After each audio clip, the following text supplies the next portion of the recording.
Welcome home. You're back quite early today. Well, yeah, I bought sushi for all of us to eat. I was surprised just by getting a reply from my husband, who had been ignoring me for over a month. On top of that, he was holding high-quality sushi. Something seemed suspicious. I became more suspicious and secretly swapped my sushi with my mother-in-law's. Oh my, it looks delicious. Let's dig in right away. Come on, eat up. To my surprise, even my mother-in-law started talking to me. There must be something going on. Convinced of this, I pretended to go to the kitchen to make tea, encouraging them to start eating first. Then, from behind the door, I watched their reactions. My mother-in-law, who ate the sushi, started shivering and coughing. Unbelievable words were uttered by them. My name is Susan, 29 years old. I got married to Ryan, whom I met through my father's introduction half a year ago. I grew up with my strict father who hates dishonesty and my gentle yet strong-willed mother. I am, to put it nicely, a serious person, or to put it badly, someone who can't adjust to the people around me. I have few friends, even after becoming an adult. I had no romantic experiences. My worried father introduced me to Ryan, who worked at the company where my father was a department head. My father seemed to have high expectations for Ryan. Ryan's first impression was serious and friendly. He listened intently to my father's stories and also engaged me in conversation, making the atmosphere pleasant. Apparently, Ryan had a good reputation at the company. He was trusted by his superiors and got along well with his colleagues because of his friendly nature. At a drinking party, when my father mentioned he had a daughter, Ryan asked to be introduced, and my father was more than happy to oblige. My father seemed a bit excited, thinking that spring had finally come for his daughter in her late 20s. It was the first time I saw my usually serious and strict father so excited. He must have been worried about my future. I wanted to live up to my father's expectations. I had never met a man who talked to me at my own pace like Ryan. As we talked, I became more and more attracted to him, and after a few dinners together, we started dating. During our relationship, I visited Ryan's family home and met his mother several times. She, like Ryan, was friendly and considerate of my nervousness. I thought if I could marry into this family, and just when I was thinking that, Ryan proposed and we got married. I was so happy at that time, but half a year after our marriage, I couldn't help but regret it. The topic of living together came up as soon as we got married. My mother-in-law, who had lost her husband, seemed to be lonely and appealed to Ryan. At the time, I didn't doubt my mother-in-law and accepted the idea of living together immediately. However, this was the beginning of it all. As soon as we got married, my mother-in-law's attitude changed completely. It was as if her previous behavior was a lie, and she began to see me as an enemy. "Susan, why can't you do anything right? Dinner is late, and there's so much food. There's no way we can eat all this. Please think a little. But yesterday you told me to make more dishes. I try my best to make them for you. What are you saying? It's my fault?" "No, I didn't mean that. Anyway, dinner time is at 6 p.m. Please be punctual from now on. You can't even prepare a proper meal. I never thought that someone like you would become my daughter-in-law." This kind of thing happened almost every day. My mother-in-law's demands changed constantly, and even if I tried to meet them, she complained about something else. It was the same this time. After finishing work and rushing home, I finished preparing dinner at 6 p.m. But my mother-in-law didn't show up at the table until nearly 7 p.m. She complained that the food was cold and that I wasn't considerate enough. Ryan usually came home late due to overtime and social gatherings. As a result, especially on weekday evenings, I had to endure more attacks from my mother-in-law in front of Ryan. My mother-in-law would act a little more restrained. However, that didn't mean she stopped scolding me. Sometimes Ryan would defend me when he saw her behavior, but that was only at first. Gradually, maybe he got tired of it, and one day, Ryan said this to me: "Please try to adapt to my mom." I was speechless at his words. How much more do you want me to do? I held back the urge to yell out, "I want to adapt to your mother too," but her demands keep changing. Even if I try to adapt, I can't just be flexible. "You're an adult. You should be able to handle that much." Ryan coldly dismissed me with those words. The friendly and serious Ryan I knew when we first met was nowhere to be found. The situation was getting worse and worse. Ryan started to side with his mother blatantly. He agreed with her complaints and laughed at me.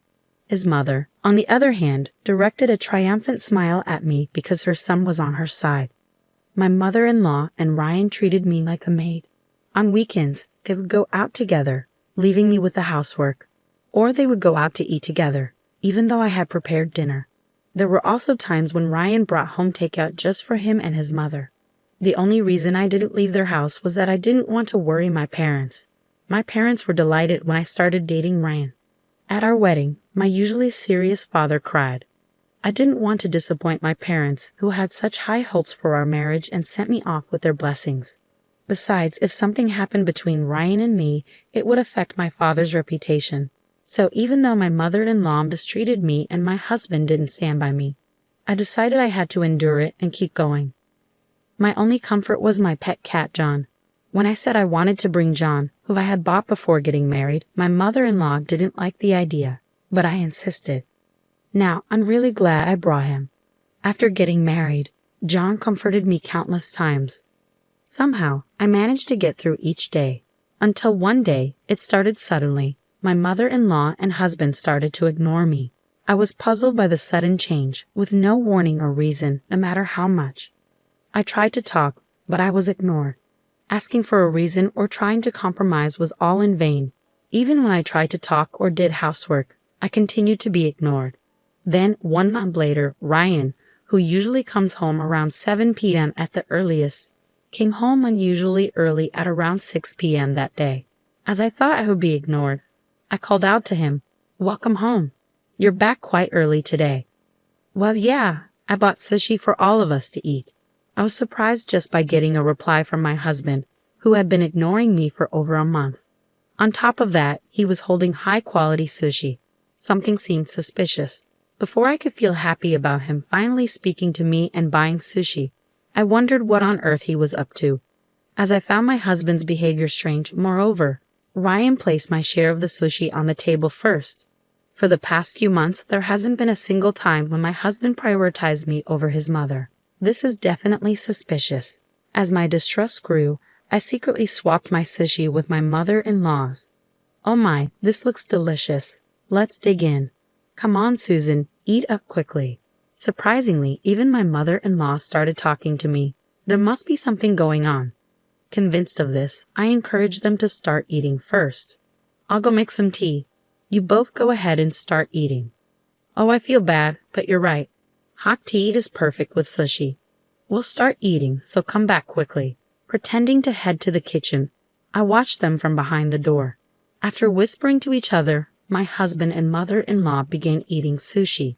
Then suddenly, my mother-in-law started shaking and coughing violently. Tears filled her eyes as she struggled to speak. Ryan frantically patted her back. She shot him a sharp look. "You, what's going on? Why is there so much wasabi in my sushi? I told you to be careful not to make a mistake. What is this? I put wasabi on Susan's sushi first. There's no way I made a mistake, but I can't eat this." I wanted to see Susan suffer from eating sushi with wasabi, but now the plan is ruined because of your mistake. What are we going to do? I couldn't stay silent after hearing their conversation. What on earth is going on here? A lot of wasabi. Did you try to make me suffer? Both of them had a we're-busted look on their faces. However, my mother-in-law quickly changed her expression and sneered. "That's right. We ignored you for a whole month, but you seem just fine. So we thought we'd tease you a little." "That's terrible." "What's terrible? You should be grateful. Just act like a useless daughter-in-law and stay in the house."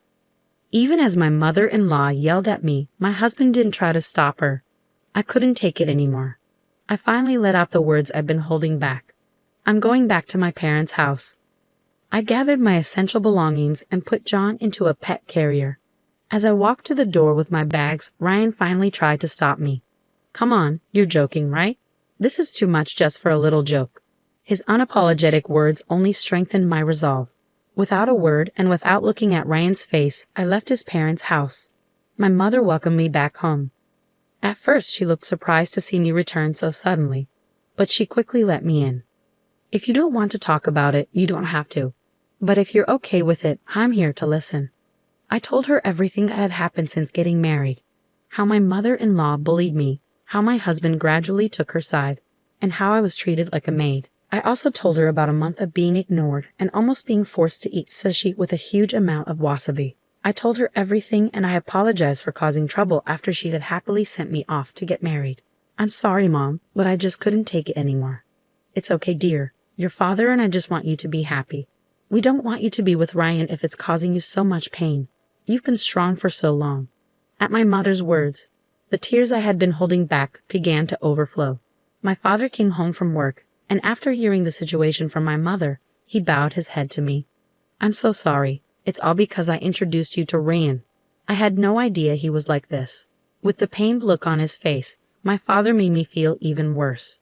Then a call came in. It was from Ryan. The phone rang for a while, but I didn't answer it at all. I kept staring at the screen, waiting for the call to end, and finally, it stopped ringing. That's when I noticed a notification from an app. It was the pet monitor app I installed for John. I had set it to send me a reminder at this time to make sure I didn't forget to refill John's water before going to bed. Curious, I opened the app and pressed the button for live streaming. There, my mother-in-law and husband appeared on the screen. What should we do? Susan isn't answering the phone. It's fine, she'll come back eventually. Anyway, what should we do to her next? Ha ha ha. What if she says she wants a divorce?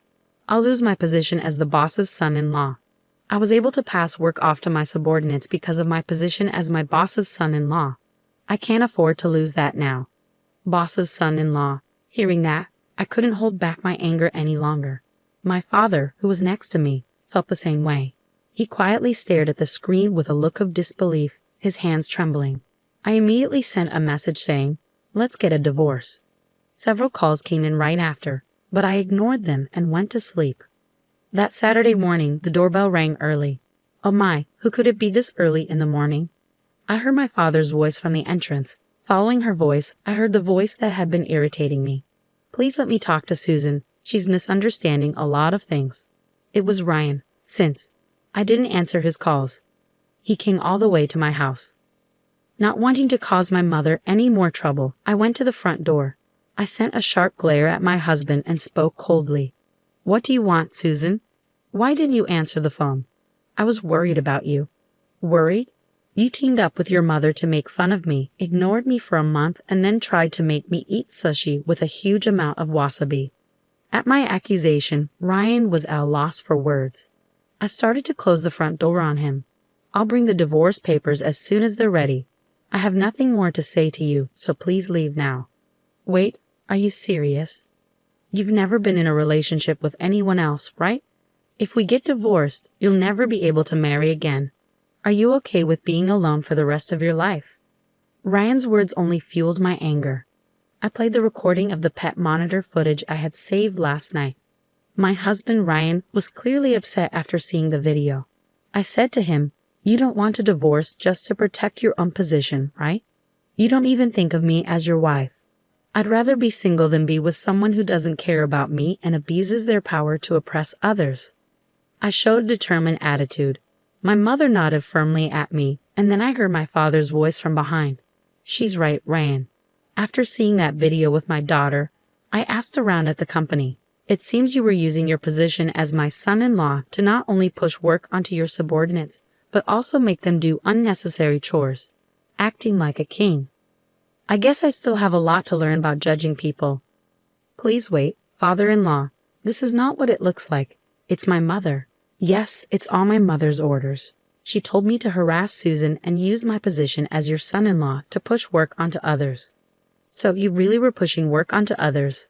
I was not only angry but also appalled that Ryan was trying to blame his mother for everything and exposing his own wrongdoings. Ryan looked at me with pleading eyes, but I exaggeratedly turned my head away. At that moment, I heard another annoying voice. "Ryan, I came to help you." It seemed that my mother-in-law had come to help Ryan, but by that time, Ryan had already betrayed his mother. He pointed at her and said, "It's all her doing." My mother-in-law looked confused. "What do you mean, Ryan? I came here to be on your side. Are you trying to make me the bad guy?" "You are the bad guy. It's all your fault, Mom. If you hadn't harassed Susan, none of this would have happened. We wouldn't be talking about divorce. And I wouldn't be worried about losing my position. Don't blame me. It's all your fault for trying to get rid of me. Both of them kept blaming each other, and my father, my mother, and I had no choice but to watch in astonishment. Their argument didn't seem to end anytime soon. My father, tired of it all, finally spoke up. You two can argue about this at home. I'm disappointed to find out that you, Ryan, are such a despicable person. There was talk of promoting you, but I'm going to cancel that. Ryan looked at my father with desperate eyes, but my father didn't change his attitude. And then, our divorce was officially decided on the spot. We printed the divorce papers at home and signed them right away. Ryan's misdeeds at work and his divorce from me, the boss's daughter, became well known, and he felt so uncomfortable that he offered to resign. He's been trying to find a new job. But the rumors have spread to other companies in the same industry, and he hasn't been hired. He's trying to switch to a different industry, but it's not going well. After fighting with his mother over this incident, Ryan left his parents' home and started living alone. But he has no money and is living in a shabby apartment. He's doing day labor jobs to get by, barely making it through each day. His mother, who used to dote on him, is now living alone and feeling lonely. The neighbors found out about her mistreatment of her daughter-in-law, and she's living a life without conversation, receiving cold stares. I'm living with my parents again, just the three of us now. That's a burden for my ex-mother-in-law, and Ryan is gone. I can focus on my work better than ever before, and I've been given bigger responsibilities. 1 year after the divorce, I see signs of a new spring coming in my life. The person is a junior colleague with whom I successfully completed a project. Since joining the company, we've worked together many times and built a trusting relationship. Until recently, we only talked about work, but lately I've been invited to meals. The other day, he asked me out. This time, I want to build a happy family, and I believe that with him, my wish will come true.